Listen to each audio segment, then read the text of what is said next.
Welcome everyone to Textiles and Tea with the Handweavers Guild of America. I'm Kathy Group and I get to be your host today. Welcome back everybody from the holidays. Happy New Year 2026. Hard to believe. Excited to have you back with us this January. We want to thank our sponsor today, who is Carla Tillman. She's another one of our angels. Thank you so much for being a sponsor of Textiles and Tea, Carla. We do appreciate it. As always, we'll have questions in the last 15 minutes of the program today.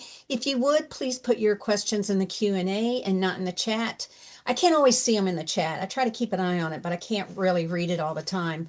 We love your comments, though. Those are great. Keep those coming. But if you do have a question, go ahead and put it over in the Q&A, and then if we have time, we'll get to as many of them as we can. Today, we have Roxie Fricton. Excuse me. Roxie is a textile artist from just up the road from me in Dawsonville, Georgia. Her practice is rooted in the weaving traditions of Appalachia. She first encountered weaving while earning her BS in Sociology and Textiles at the University of North Georgia. An unexpected discovery that became a lifelong pursuit. How many of us went that route? We just kind of took a class somewhere and that was it. Roxie interprets overshot and coverlet drafts of both as archive and language, collecting and rearranging fragments of historic patterns to honor the anonymous labor of women while inserting her own contemporary voice into the lineage. Her process draws on archives such as the Atlanta History Center, the John C. Campbell Folk School, and the Arrowmont School of Arts and Crafts, positioning weaving as both as a historical record and as a lived expression. Through cloth, she explores memory, identity, and the cultural weight of women's creative labor. Roxie is pursuing her MFA in textiles at Georgia State. Her work has been exhibited at the Haywood Community College, Echo Contemporary Art, Agnes Scott College, the Bakery Atlanta, and the Southeast Fiber Arts Alliance, and is held in the gallery's permanent collection in Dalton. Hey, Roxie. Hi, How are you? I'm doing great. How about yourself? Good. Happy New Year. Happy New Year to you. Great way to start off the year is to look at your work. We're excited. Thank Oh, you. thank you. So, first of all, what is your favorite tea? My favorite tea has got to be lemon ginger. And if I can get a little lemon wedge in there, then I'm golden. Life is good, huh? Yeah. All Hmm. right. All right. The bills are good. So, how did you start in fiber art? As I read your introduction, it sounded like it started up at North Georgia. Yes. And did you just on a whim take the class, or was it required, or how'd that happen? Yeah, no, it really was a happy accident. I originally went to University of North Georgia as a sociology major, but as you can imagine, studying society can get a little disheartening at times. And so I thought, well, let's just take advantage of an elective. I had never taken an art class that wasn't required of me, so I didn't think that I could draw or paint. So I took a textile class. I thought that what I would learn in that class I could use outside of the classroom. And not to be corny, but the rest is history. In that class, which was with Joanna Nori, um, Oh, okay, good. yeah, I learned how to dye fabric, sew fabric, knit, crochet. I mean, you name it. And at the very end, we learned how to weave, and that's where the sparks started to fly. Cool. Yeah, Yeah. Joanna was on here this summer, I think. Yes. And she's now teaching at Kennesaw, right? Yes. Yeah, yeah. Well, good for you. Thanks. So you're I'm curious because you were first at North Georgia, then you went to Georgia State in Mhm. their arts program. So I know a lot of people ask about this. How did you choose the colleges? Was it a matter of you lived there and so you went to school there? Were you looking for something in particular? So how did you end up in those two universities? Yeah, it definitely leans more towards sort of where I grew up. As you mentioned, I'm from North Georgia, Dawsonville specifically. And so my entire support system, my home base is in this state. But I'm also very fortunate that the fiber community in this state is very well connected. And so, although I did not intend on going to grad school, I think that I probably learned what an MFA was, like my senior year of college. I learned about it through Joanna, and I learned about Georgia State specifically because she got her BFA there. Yeah. So that's when I learned about the work of Jess Jones, who's the director of textiles at Georgia State, and sort of, my experience in fibers has kind of been like a web. You just sort of trust that each sort of leg you're going to shoot out connects with one another, and so I was encouraged to apply to Georgia State, and I very gratefully got in. So it kind of was trusting my support group, was trusting my fiber net, I suppose. Now, I don't always know how graduate schools work. Are you teaching also I at the am. university? Yes, 2 out of the 3 years we teach, and so I just wrapped up my first semester of teaching in December. What are you teaching? I was teaching Intro to Textiles, and this next upcoming semester, I'm teaching Digital Textiles. So, Ooh, yeah, Intro to Textiles was so fun. I feel very grateful that I had a fabulous bunch of students because I had a great time. oh, good, good. Um, you, this next piece we're going to talk about, and we're going to talk about it for a little while because I just think it's fabulous. You designed an installation specifically for this building, and this is the Dana Fine Arts Building at Agnes Scott College. And for those who don't know, it's a small liberal arts college in Decatur, Georgia, which is basically in town, Atlanta. And and it was designed by John Portman. Um, so can first of all introduce us to this building. How Yeah, did you find it? yeah. So I gotten sort of into contact with the Agnes Scott. They were doing an exhibition uh, called Building on Dana. And so the Dana Fine Arts Building, they were sort of doing a lot of research on the building itself and sort of the history, because although this building, I think it was built in 1965, but it was on the earlier side of Portman's career. And it's smaller in comparison to some of his other work that we have in the city. If anybody's familiar with the West End or Peachtree Center in downtown Atlanta, those are famous John Portman buildings. And so I've never been to Agnes Scott. Did not know anything about that we had another piece of his work elsewhere, but Jess Jones, who is the director of Textiles at Georgia State, she has a project called The Lost Weavings of Atlanta. And her and Dr. Susan Richmond are sort of exploring and documenting commercial commissioned weavings that were in Atlanta. And they discovered that in a lot of Portman's architecture, or in a lot of his buildings, he commissioned large scale weavings.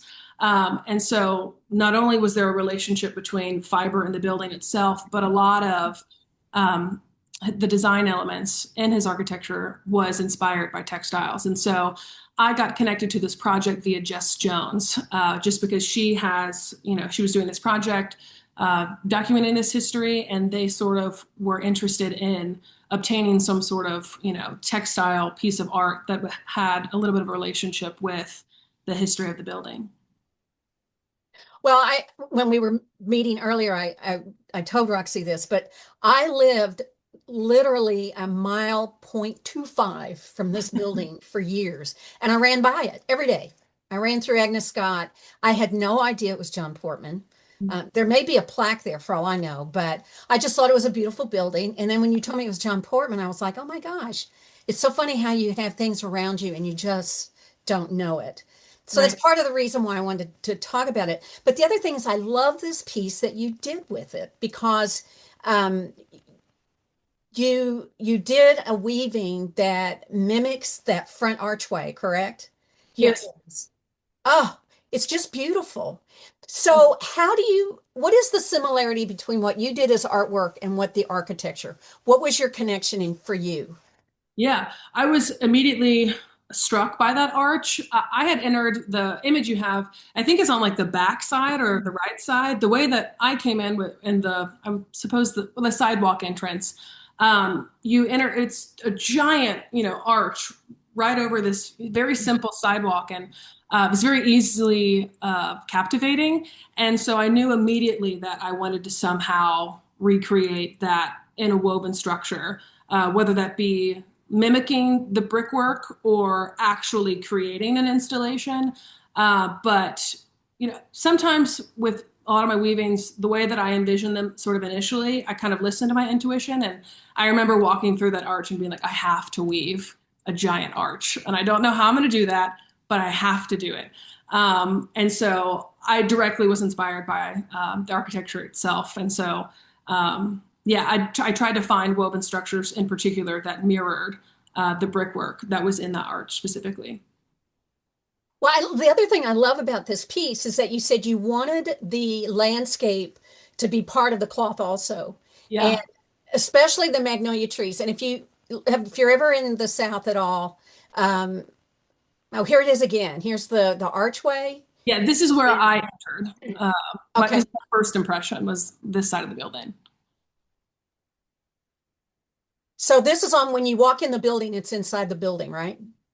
No, this is the exterior. So when you enter that arch, it Uh-huh, takes you straight to the front door and uh-huh. then through that. But But uh, your weaving is inside the building. oh, sorry. Yes, my Yeah, weaving is okay. inside of the building. I just love how it mimics it.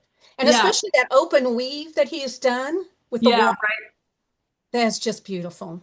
yeah. You can see in the back in the other photo of the arch itself. There's to the left. There's this tree poking out, and when I went to the building for the first time to sort of meet the curator, sort of get a feel for the project. Not only, I mean, the brickwork in that arch is stunning, but there's this giant magnolia tree to the left of it. And I thought it was interesting because prior to my meeting, I did a little bit of research on Portman, just to be prepared for this meeting. And a lot of his work has natural elements in it. He's well known for giant atriums and having water features in his buildings, but I found it particularly interesting that there was a literal relationship between a tree in front of his building and the building itself. And so I kind of knew immediately I wanted to somehow incorporate the two. And so I used the pods from the magnolia tree to then naturally dye the yarn. So that was my way of embedding the landscape in the piece of work itself, not only in sort of in an inspiration, but how can I take the literal, material of where this building Right. is and put it in the piece of cloth. Hey, Mandy, I think the next image will show the pods. Mhm. There we go. And what I was going to say is that if you go south, there's magnolia trees everywhere. They're beautiful, they're huge. And I'm embarrassed to say I had no idea you could die with them, which is kind of silly. Almost everything will die something somewhere. So Yeah. these are the pods that you're talking about on the left. And then on Right. the right, I'm assuming is the dyeing process, right? Yes. Hmm. Wow. Yeah, no, Kathy, I did not know you could either. It was real. I had never naturally dyed before, which I'm not sure if probably is the best thing to say. Where I was, making this piece and just trying something entirely new. But and there's a little bit of information out there on it, but I just extracted the tannins from it the usual natural dye process, by putting it in some hot water and steeping it for a while and trying to get as dark of a color as I possibly could to match the brick. So let's go to the next image because I'm not sure which image is coming up next, but it's important that we look. I want here now. Go back, Mandy. Can you go back one? I think I've gotten confused here. Um, I want to talk about. There we go. I want to talk about how the weave structures that you chose because it looked like it. Is it two different weave structures? It is. Okay. Would you talk about the weave structures, how you chose it, and I'm sure everybody's going to ask, what is the material that you use?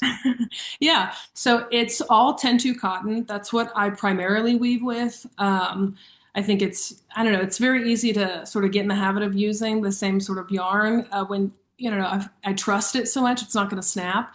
But nonetheless, it's 10-2 cotton, and the arch is using a woven structure called log cabin.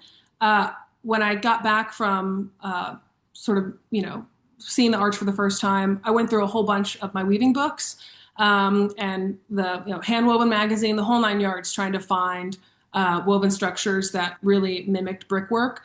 And I thought that one was one of the best. And then the back three panels are using a technique called cram and dent. So it's just plain weave, but rather than beating each thread into place to have a balanced piece of cloth, I'm placing threads quite loosely in between sort of measured out sections. So I'd have, 2 inches of regularly bead cloth, 2 inches of hand placed, and that allows just a lot of that light to come through, which, as you saw in the image of the arch itself, that brickwork surrounding the arch is very lace-like. So I was just trying my best to find something that would allow light to pass through in a similar way. So how wide are these panels? Do you remember? I guess. Yeah, so I know the total size. So the 3 panels in total, it's 13 feet wide, and then, or 15, and then the front arch is 13 feet wide. And I'm failing to remember the height. I want to say maybe 15 as well, but I can't quite remember. So you had a big loom. I do. I guess it depends on what kind of loom you normally weave on, but I have a 40-inch 10 shaft Maycomber. So Okay. yeah, the back they were just woven in 3 panels, and the arch itself was just one long warp. But it definitely at the time was the largest project I had ever taken on. Well, cram and din is a brilliant idea Yeah, for giving you that open, lacy weave. it's And I love so. the contrast of one weave structure in front of the other. It's such a nice contrast. Thank you. Lovely. Um, so we're going to go on to another piece now, which is completely different. And this is a piece of your overshot, I believe. Yes, there we go. I love these. These are just way cool. So they're two colors, um, and which is normally what overshot is, if you kind of think about your overshot. So, but the colors are more intense. Why the intensity? Honestly, it's probably just the image. It's both red. I mean, I've used, again, it's 10-2 cotton. It just has like a nice natural warp. And then also, a natural tabby to match. And then it's just red cotton in the pattern. Well, talk some about the threads hanging down. Yeah, certainly. This was a piece, I think I made this in undergrad, and this was sort of when I first was introduced to overshot. Or I should say, like, began my obsession with overshot. I, yeah, I find overshot so fascinating, given how simple it is, and then coupled with the history, especially, being from the South and the ties that the structure has with the Southeastern United States. I remember feeling like tearing wallpaper off a wall and there was like a treasure map underneath. It really felt like, pulling back something that had always been there. And so this was my attempt at visualizing that. And so I've left some of the red threads coming out just to sort of, I don't know, I kind of like, you'll see in some of my pieces as we go on, I really love fringe. I love to keep, threads hanging from here and there. And it just, I don't know, I wanted it to have some sort of melty kind of revealed feeling, hint in the name, revealed. Well, now that you said that, it's like absolutely that is exactly what it looks like. And Yeah. if anybody's ever torn off wallpaper, they know what this is. It's exactly what that looks like. Right. So I'm assuming I can't get close enough to it, but the white is also overshot, right? It just Yeah. doesn't have the colors in. Okay. Right. So it's the pattern I'm using is an overshot pattern, but I'm using a technique that's called inlay. And it's quite simple to use with overshot, given the nature of the woven structure, with the pattern pick and then a tabby in between. And so I'm able to pass, my white thread from one end of the piece of cloth or the threads to the other, beat that into place, and then I was able to hand pick, where I want my red threads to be placed. And so in doing so, you can kind of take control of your sort of, your weft threads to manipulate the imagery. It was my first time doing it too. It's very fun. It's a technique that I use a lot in my current work. Now, how big is this? That's about, I think it's like 30 wide, and I think like 40 inches tall. This is a lot of work. Yeah, yeah. I remember in undergrad, feeling very. I want to say, there was ambitious was thrown out a couple times. Like I really love overshot and I really love weaving. And the way that it exists in my mind is in a way that's sort of like all consuming. And so to create something that also emulates that feeling, I'm convinced it must be large. Like I'm never satisfied with, like my samples, and I never feel like I want to show those, even though I'm trying to change that. But I do love a bigger piece of cloth. I don't know if it's a fault of mine, but I Yep, definitely, yep. yeah, Oh, my this is just beautiful. I just cannot get over. Now, was this, you probably just said this and I missed it. Is this undergrad or grad work? undergrad. So this is Joanna's fault. Yeah, yeah, I She's mean, watching. We blame you on this. yeah, I mean, Oh, it's a I, beautiful piece, just an thank absolutely you. beautiful piece. Thank you. Um, so the I've had another question. I'm kind of spaced out today. I can tell I've just come back from vacation. No, that's all Too much right. sugar. Um, so I'm looking for Mandy, help me out here. What's the next piece? I'm lost. Oh yeah, color, color, color. Because one of the things that struck me about you the way you do overshot is that usually, and I know this is an exaggeration, but for the most part, overshot is usually two similar colors, like maybe two shades of white with a beige or something like that. Well, you jumped off that ship and you've Yeah, got these gorgeous, bold, contrasting colors. Would you talk about this? Why the intensity? yeah, this was a piece. This is called Ladies Fancy, Fancy Lady, Ladies Fancy. I play a lot with the pattern titles of the drafts that I use and manipulate.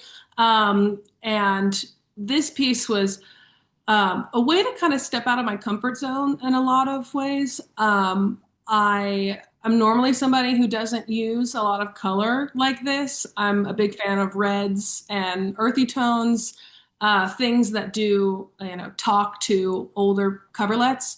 But while in grad school, trying new things, trying to shake things up, I wanted to not only do non-traditional colors, but also cut up my cloth. I'd never used, my hand-woven cloth as a material, and so I challenged myself by using colors. Took stuff off the shelf that I normally wouldn't grab for, and then took a pair of scissors to it. You are a brave woman cutting up your weaving. All of us right now are going, oh, yeah, there yeah, you go. I see all these faces popping up. yeah. It So go has ahead. Sorry. been. I've gotten comments, before about, you gotta do something with it. It's got to be, turned into something else. And I don't know. It was just like, let me just try it and see if it does anything. And I'd always been so stubborn and saying, no, you don't get it. And then I finally was like, okay, let's see. And my intuition was right. I hated it. It felt it felt wrong to do it. But that being said, it is a nice piece to, at least I tried something different, and it's a memory for sure. And it's an interesting pattern study as well. Like when you cut up a piece of cloth, especially like, there's so many different geometric components of an overshot pattern. And when you cut them up to where they don't align, it really is interesting. It's, kind of putting a puzzle back together. That's what I took that most out of this piece was that you're looking at an overshot pattern in an entirely different way. So you notice a lot more, details that I had never considered before. So maybe there was some good in cutting it up, but yeah, it was just a nice exercise. This is one of those pieces I could look at for a long time going, okay, so there's one pattern. Oh, Hmm. here it is over here again. Okay, there's that pattern again. And you could Right, just kind of look for them as you go. I right. know somebody's going to ask, so I'm going to go ahead and ask it now. So when you cut it up, did you sew it back together? Did I you put did. it on a surface? How did you do that? Yeah, I just sewed it back together using a sewing machine. I just use like traditional piecing, techniques, just like I would a quilt top. And I definitely had to do a zigzag stitch, and kind of go over it two or three times. That way it wouldn't fall apart. But Right. yeah, it's just simple piecing. So how, I know Liz, I'm going to add Liz Adams. I'm asking, okay, how big is this piece? um, wow, I really should prepared more with all the sizes Just of all make it of up. I them. don't care. Um, I would say it's like 2 feet by 3 feet. Okay. Yeah, or 3 feet by 4 feet. Yeah. This is not great that I don't know, but it's Roxy, let me tell you something. You just say it because who's going to take it from you? Oh, yeah, yes, this is 2 by 3. Who's going to go, yeah, oh, no, it isn't? yeah, right. Well, But that's what amazing. can do. Again, you pick work that takes a lot of work. You don't Yeah, get the that easy work, do you, is. Roxy? I get that a lot. Wow. I get that a lot. Um, let's see. The next one we're going to look at are these woven faces. Mm, And they, I mean, this is like, okay, now for something completely different. right. And when I first looked at these, I thought, oh, this must be TC2 or something, but it's not, is it? Again, you never do anything easy, Roxy. So tell us about these. That's so flattering that you think it's a TC2. It has to be. But there, it's just a hand painted warp. So Oh my gosh. I, yeah, I sort of dress the loom as normal. I tie on, spread the warp, but while spreading the warp, I wove in like a wooden stick, Hmm. and then locked it in with another inch or two, and then I untied it from the apron bar and pulled all my warp out, onto a giant table and um, painted Vita Sackville West and Virginia Woolf. So this piece is titled "I'm Reduced to a Thing That Wants Virginia."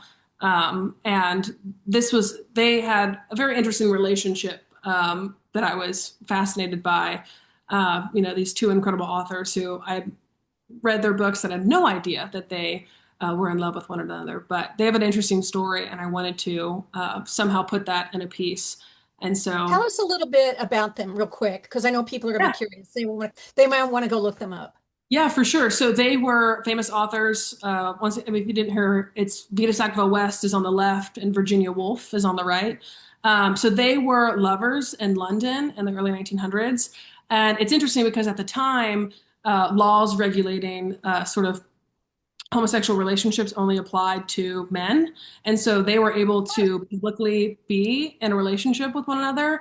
And so I found that fascinating and sort of wanted to, I don't know, share their story through my art. And it was very, it was like the early 1900s. I think it was like their relationship really was big and glamorous in the 20s. So going to a lot of parties, they both were married. They broke a lot of societal norms with one another and inspired books for one another. And so, yeah, I thought their story was fascinating. Well, it's an amazing piece. Just, I can't get over how you got this much detail with um, painted warp because, I've done painted warp and mine was kind of like a Monet Lilies. There was very little thing recognizable when I got done. So I know how difficult this is. This is a beautiful piece, both of Yeah, them. I did. I did have a cartoon underneath it, Uh-huh. just using MX dyes. But yeah, it's a technique that I would love to revisit. It's actually like on my summer to-do list is to try this again. I've tried it once or twice in between, back then and now, and it wasn't. I was not satisfied, so I kind of haven't revisited it again. But it's really fascinating what you can do with just plain weave. Um, so you just put a little bit of MX dye. I don't Well, and know. I also admire your ability to how do I want to say this? For lack of a better term, go with the flow kind of thing. Because I know in my workshops, a lot of people were so disappointed because the image wasn't as precise as they wanted. Right. And that I think the beauty in this is that it's not precise, that there is that kind of a flow to it. And I admire your willingness to go with that and be, I guess, be okay with that. I'm not hearing that you aren't, but a lot of Yeah, people, when they do painted warp, they can't stand that the image isn't precise. I will be honest and say when I did Virginia Woolf first, so the pink woman, and she's the black bled a lot. I didn't really Uh-huh. let the soda ash sit as long as dry out as much as it should. And Uh, I remember going back, to the studio and talking with Joanna and being, kind of bummed that I thought Vita looks a lot better. And so I did feel a little disappointment, but as time goes on, you kind of look back on things that you've done and are like, what? Why did this looks great. I can't believe this. I did this. So it's evolved into that. But to be honest, initially I was like, oh gosh, looks like her hair's on fire. But a lot of people respond actually more so to the pink panel versus the blue. But Mhm. nonetheless, I think it's amazing. thank you. This next one is called Honest Seams, and it's just a beautiful work. Um, but the weaver in me got stuck with how did you get, and I know all of you are thinking the same thing. How did you get the two sides to mirror so precisely? And I want you to talk about the work, but I Yeah. have to say that that just really struck me. Well, They match so perfectly. So, would you talk about this piece more? And sorry, I yeah. got stuck on the precision part of it. No, no, no, please don't apologize. It's actually funny that you say that because when this came off the loom, I didn't necessarily think so, and so the piece is titled and inspired by this idea that homespun coverlets most often don't really, the patterns or the panels don't line up perfectly or perfectly symmetrical. And that used to be referred as honest seams, or like crooked seams would keep the devil off your track. And so, in a lot of my current work, I'm really exploring sort of deconstructing the coverlet while still having a relationship with the original form of a coverlet. And this is one of my attempts at doing so. So, like, traditionally you would you'd weave your panels, you'd cut, the warp in between, tie them off, or, get a nice edge and then whip stitch them together. And so I kind of kept things, kept them connected, didn't whip stitch them. But I didn't really think that they lined up all that great. And so I can't believe that that's what you feel about it, because I named it Honest Seams because, they aren't touching, and I didn't think, but maybe I should revisit that name because it is paying homage to the fact that traditional coverlets do not line up, or homespun coverlets don't always line up. And I remember it felt like a kid in a candy store kind of when I remember learning about that. I remember thinking there's got to be a reason why some of these panels don't line up. And I was reading Frances Goodrich's Mountain Homespun book, Uh-huh, uh-huh. and she talks about that. And I felt like, yes. And I mean, it was, yeah, honest seams. It's I don't remember that part. I mm, read her book. I don't know how I didn't see her read that because I love that when I was in art school, we used to always say, God doesn't like perfection. So that always seemed to be the way to get us off the hook if there was an error. But uh-huh, but the other thing you have to keep in mind is that you are talking and presenting to weavers. So right. been there, done that. We know how Right. difficult this is. Yeah, So you're sitting there, you only see how much, at a time, 6 inches, 8 inches. oh, I don't know how you did it. That's amazing. I know Yeah, everybody's applauding you because that is the that's Weaver tough. experience, is being the worst. Or I guess anybody's experience is just, being your own worst critic. But Yes. yeah, it is. I really appreciate you mentioning that, because that is such for someone who explicitly weaves overshot currently, that is a very kind thing to say that helps me out a lot, because it is challenging to, Oh, it's you know, tough. every day your tension's going to be a little bit different. I'm going to beat my threads a little bit differently, and sometimes that's amazing, and sometimes it really makes you mad.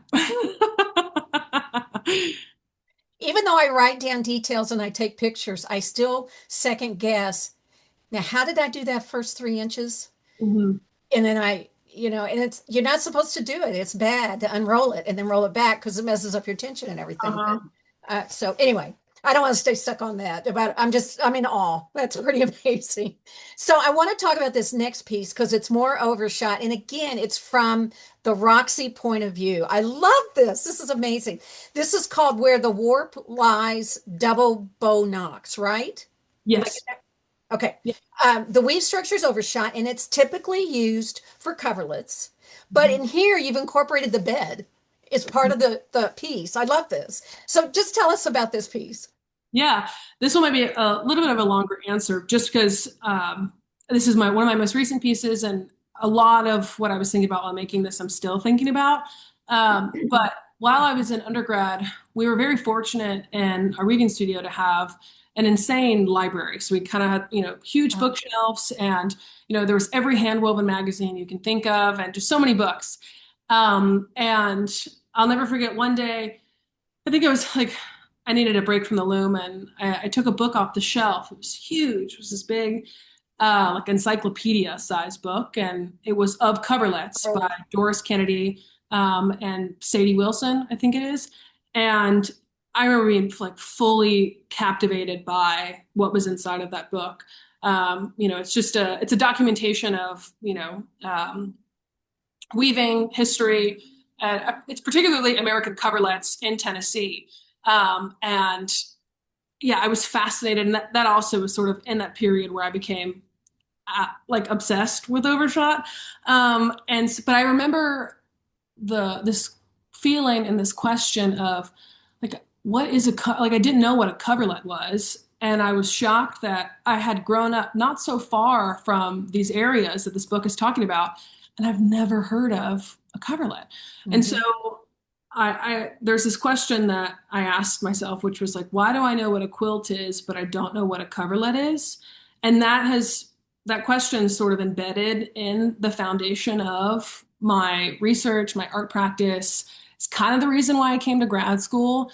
Um, I'm very fascinated still by that question and why that was the case. But that curiosity has sort of like morphed and formed into a variety of different interests. But as I've continued to study coverlet weaving and overshot weaving specifically, I have grown a deep interest in, craft work, material culture, sort of the dichotomy of, particular things. Why are some works of art some places and some elsewhere? I think that's kind of where my sociology background shows up. Is I'm very curious as to why exist, or like why things exist the way that they do, which sounds so simple. I mean, you can apply that to everything, but I was thinking, like, why haven't I seen this in the High Museum? This is so complicated and complex, and it's right in our region, and how do I not know about this? And as you study things a little bit, longer, and about textiles specifically, about, Southern Appalachia, the whole nine yards, there's a lot of stuff that isn't included in spaces for particular reasons. And I'm interested in exploring that. I'm interested in exploring the relationships between things. But with this piece in particular, I was I was interested in how can one thing exist where it belongs and also where it should be simultaneously. I'm of the belief that something can exist on a bed. It can exist, in the domestic space and be used and also be put on a white wall, within a gallery wall. And I don't think that that's a particularly like radical, idea. I think that a lot of us feel that way, particularly, those who are working within the medium of textiles. But this was a frustrated, why does the coverlet have to morph into something else in order for it to be in the spaces that I think it should be in? And so this was my attempt at saying, yeah, it's going to be on a bed and it's also going to be on the wall. And the warp that connects each panel, it's very messy on that bed. And I think that, speaks to how messy these conversations can get, like how, the sort of art craft dichotomy, like that's a messy conversation. I think that coverlets explode that dichotomy. And so this was my attempt at visualizing that, of taking up space in two places where I think it belongs. And it's opened up a lot of other thoughts and ideas with this piece in particular. But yeah, that's why I included the bed, is because I think it can exist in both spaces but remain connected. This is amazing. I love this. It's just beautiful. Thank you. This next piece was a work that I think is a wonderful combination of symmetrical and asymmetrical. Mhm. And the balance design is seen in the work. And I've seen a lot of your work is very symmetrical. But this one kind of took a turn there. It's a little off. So talk some about this. Why design it the way you did? Yeah, so this piece is called Dreaming West, Tying South. It's Miss McMillan's California Beauty. This piece was, or this pattern that I used for this piece was the first overshot weaving pattern that I found that had connection to Georgia. So Miss McMillan was from Canton, Georgia. I've tried to find more information about her. I can't find anything. But I was interested as to, why this woman in Canton we called it California Beauty. It's just very interesting to think about, these women who were drafting these patterns and, why they did why they did things the way that they did. That being said, when I learn these sorts of, I don't know, I like to think about these stories while I'm weaving them and how I can sort of not necessarily riff off them, but the sort of confusion and not juxtaposition, but I guess how can it be a coverlet but also not? Like how can it be related to the traditional form of a coverlet but be deconstructed, excuse me. And so I was thinking, truly, I was upset that I ran out of warp. And so I was like, okay, I'm weaving this thing. How can it? And so on the purple panel, the sort of the fringe that meets the ground is where my warp ended. And so I was like, oh gosh. So everything that's from where the floor, like the purple panel meets the floor, is loom waist that I then tied on. And so anyways, back to the symmetrical, asymmetrical idea. I'm often trying to, like I said, take design elements from traditional forms and not stray too far from that tradition, but kind of morph it into something that's a little bit different. And so once again, I didn't stitch the panels up fully. I sort of extended the fringe in a way that, was not connected to the original warp. I like to, just as much as I like to play into the traditional elements, I also like to sort of break the rules in some ways, but within some boundaries. And so, yeah, I just liked the deconstructed idea of a coverlet and its panels. I could just look at this forever. And again, I want to congratulate you on how even it is and it meets in the middle. I'm just in awe. I just know how hard that is. That's pretty amazing. I need to go hang out with weavers more often You because do. You do. We appreciate that. general consensus, I'm spending too much time alone in my studio. That's right. That's right. Well, you're in school still. So you're kind of, how much more time do you have? 2 years? I'm halfway right now. So I'm entering the last semester of my second year, and I'll have 1 year left. So Okay. technically halfway. Where would you like your career to go? I What do you actually, want to be when you grow up? right. I actually want to teach. I sort of came into grad school not entirely with the plan to obtain my MFA to teach, but I'm a student at heart. I really love spaces that promote curiosity, and I love learning, and I love learning amongst people, like in community. And I, when I taught for the first time last semester, it was so fun. Like getting to have students be just as excited as you are about the thing that, I don't know, is kind of your why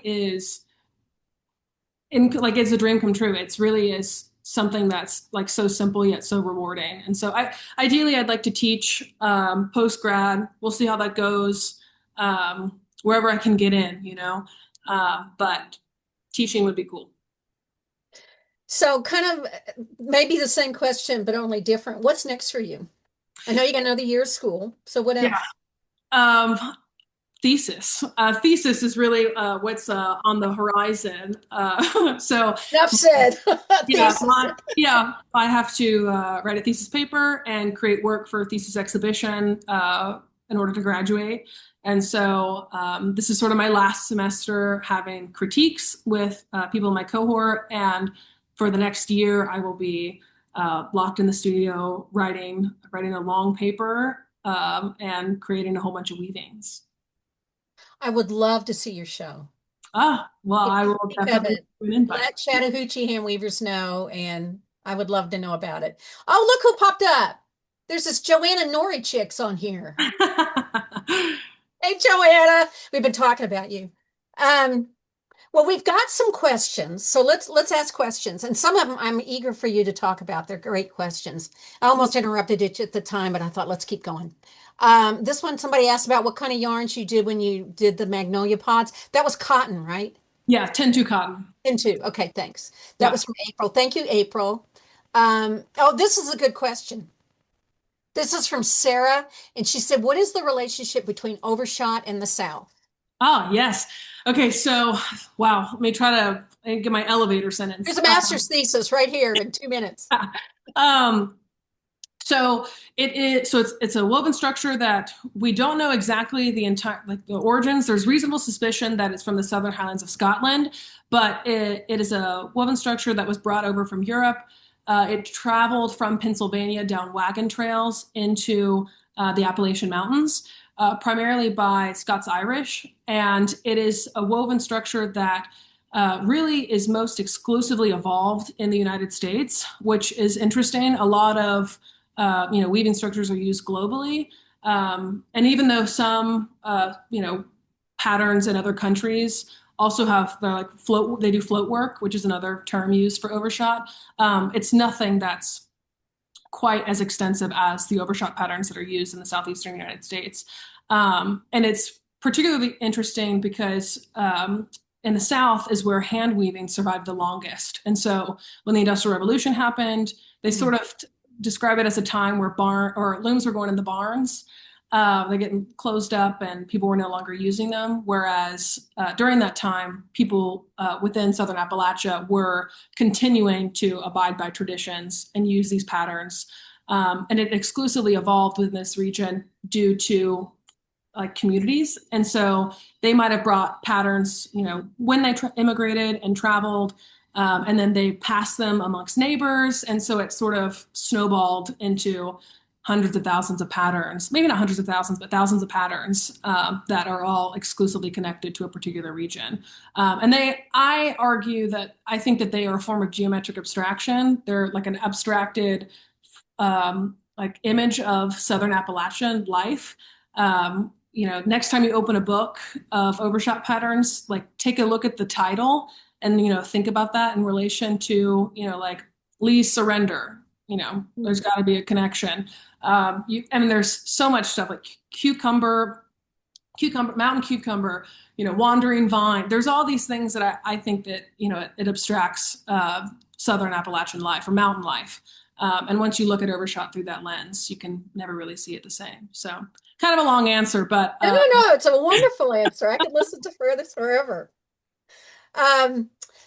So on the red and white piece, I think that's what she's talking about. This is from April again also. She was curious, and that's a good question. The back of that, is it all white, or does the inlay go to the back and the front? The inlay goes back in the front. Okay. It doesn't look as, normally when you weave overshot, it's kind of like reversed on the back. Right. And give or take, your tails, if, you've woven them in or not. Sometimes it's a little bit wonky different depending on your selvage, but this one, it's not as clean because of the hand pick. So it's not as reversible. It's a little bit. It's not like a Theo Mormon where the inlay lays on top. Right. It actually weaves through. Okay. Right. Yeah. All right. And I think that's just because it doesn't pass all the way. Great question, April. Thank you. Oh, she said, so this is from Jenny. She wants to know, was it a clasp weave? No, it was an inlay, right? Yeah. Okay. Yeah. But you could have a similar imagery using clasp weave if you like. This is from Karen LeBlanc. Can you talk about your public art projects? How do you get them? Where are they? Oh my gosh, she's got a bunch of questions. Are they permanent or temporary? Thanks, Karen. No, it's a great question. It's something that I wish I knew a little bit more about. That was, I guess, I'm not sure if it's entirely public art, given that it's, like Agnes Scott owned. She's referring to the Agnes Scott piece, right? I'm assuming. Okay. Yeah. It's not entirely like the public was welcome to come and see it during the opening, but it was something that they acquired.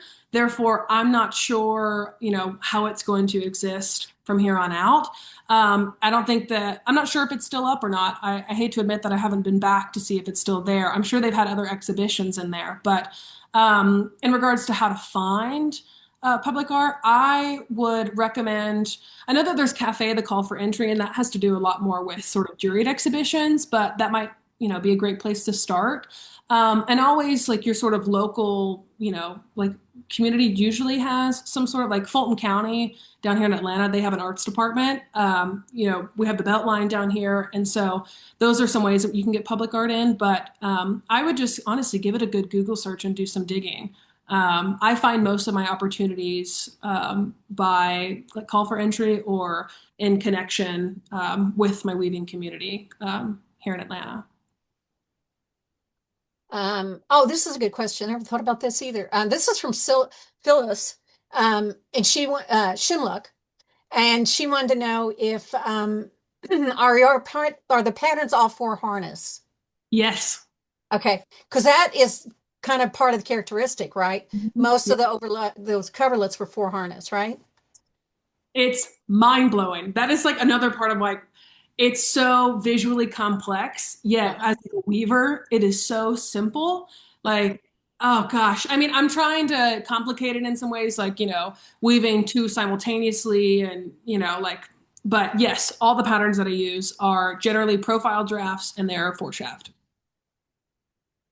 All right. This Joanna Nori chick is here again. Oh my gosh. Have you ever explored double weave overshot? Push, push, push, Joanna. Oh my gosh. No, I have not. I haven't. It's on a bucket list of mine to do. I would love to weave two overshot patterns simultaneously. Even you can do triple. I've learned that recently, but right now I'm not, I hate to pull the excuse of like grad school deadlines, but I have one loom. I can only push out so much on it to meet deadlines. And I would love if I could have maybe in the future a play loom, to sort of explore on, because then I definitely double weave overshots the top of my list. But Let's get Joanna to teach it at the local guild and then you can come. It'll be a weekend workshop. sounds There like you a go. good All plan. right. You'll be our special guest. I No would love. pressure. We're all going to be watching you, see if you do it right. Um, this is from Nancy. She said on the oversized wall hanging slash bed slash coverlet, are the pattern floats as long as they seem? Probably, yes. Um, yeah, they are huge floats. I mean, I'm very fortunate with the kind of materials that I acquire, I guess you could say. Weavers are some of the most generous fiber art. I mean, I think fiber artists in general are some of the most generous people ever.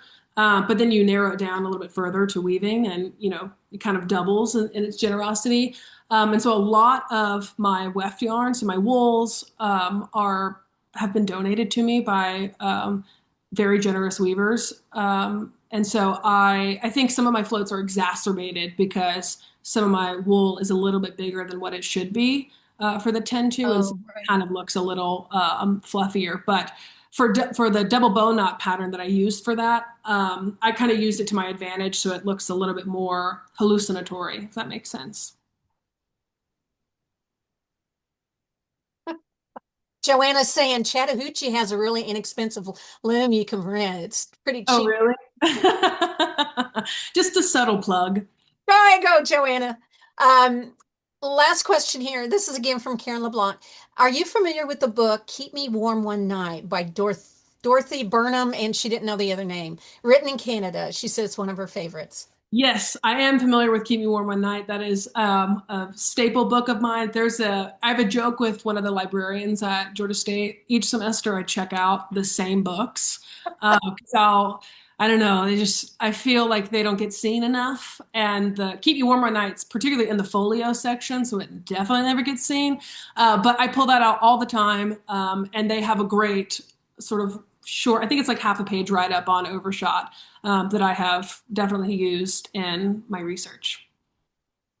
Well, I'm going to put a plug in for of coverlets. This is when I first joined the guild. One of my teachers told me this, and I'm going to say it to everybody else. That was published through the guild in Nashville, Tennessee.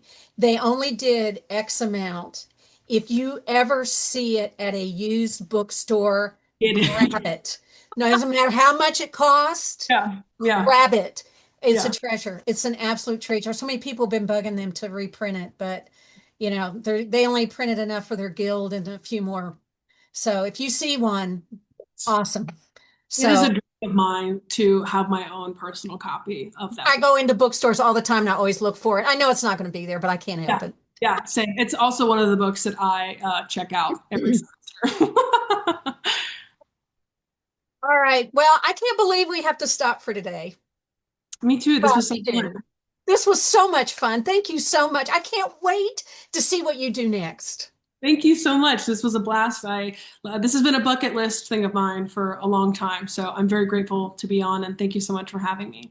Tommy Scanlon was on here. Scanlon was on here too. So hi, Tommy. She's all Bye, of our Bye. North Georgia favorites there. So if you want to see more about Roxie, look up her website. It's roxyfrictionsquarespace.com. And Fricton, I keep saying Fricton, and see what she's doing next. And I hope we'll see you at our guild locally. I know you're Yeah. a busy woman, but we'd love to see you come and visit us. And we are so excited to have her here today. And she'll be at Convergence soon. This woman, you're going to see her everywhere. She'll be teaching. He'll be running some program at some university somewhere. You just mark our words. We want to thank our sponsor today. Excuse me. For him being our sponsor today, Carla Tillman. Carla, I hope you're happy with this episode. It was a delight. Thank you so much. And again, she's one of our Textiles and Tea angels. Thank you, Carla, for sponsoring this episode of Textiles and Tea. We do appreciate it. If you would like to sponsor an episode of Textiles and Tea, or your guild, or your business, or if you have an event coming up, I know there's going to be some conferences coming up. If you want to get the word out, this is a great way to do it. Just go online and you can purchase a date, or if you have any questions or issues, then you can contact the office and we'll be glad to work with you on that. Um, we have something new coming up this year that we're doing it just for the month of January. For those of you who really don't care about getting the published magazine, if you don't care about getting the hard copy, the paper, and for those of us who finally got our magazine 9 weeks late, thank you, the American Post Office. This might be the membership for you. And we're trying it out for just a month to see how it works. It's a 1 year individual digital membership, and it's only $29. Um, you can buy it until the end of the month. There's a code that you need to use. It's in the chat. And you can just purchase this and you won't get a paper one, but you'll get it digitally. And then you get it early because the digital comes up just like that. So you can join or renew with the annual digital individual membership for January. And it's just individual membership. It's not students or family or anything like that, just individual. The coupon code is in chat. Way to go, Elizabeth. It's New Year 2026. So all you got to do is put in and you can get the code and you get the discount. And for some of you who would rather read a magazine on your iPad or your computer or whatever, this is the thing for you. So check it out. We're trying something new. See how this works, but it's only till the end of the month. It's only till the end of January. So jump on that if you think you might be interested. We want to thank everybody for their donations and their memberships. Your donations and memberships help these programs keep going, whether it's Textiles and Tea, Spinning and Weaving Week, and all the new programs. We got a bunch of things coming up in January. The Guild Retreat, Careers in Textile, all these programs are coming up. Those happen through your donations. They really help us do programming, and it helps us look at what we're going to do next. What else do our membership want and need? And that's what we're trying to do. So thank you so much for doing that. If you would like to join and donate, you can do that at weavespindie.org. You can go online and do both. So thank you so much. If you've missed any episodes or you want to watch this one again, this was a cool one. You can do that on Facebook. And just a reminder, it's only for 30 days. They've changed their rules, but it's on YouTube forever. If you like watching the episodes on YouTube, be sure you sign up because if you subscribe, you'll get a notice when a new one's been uploaded. It's just a nice way to keep track of it. Next week, we have Vicky Asuj. We're excited to see her work next week. Thank you so much, everyone, for being here. And again, Happy New Year. We're glad to have you all back. And we'll see you next week. Happy tea.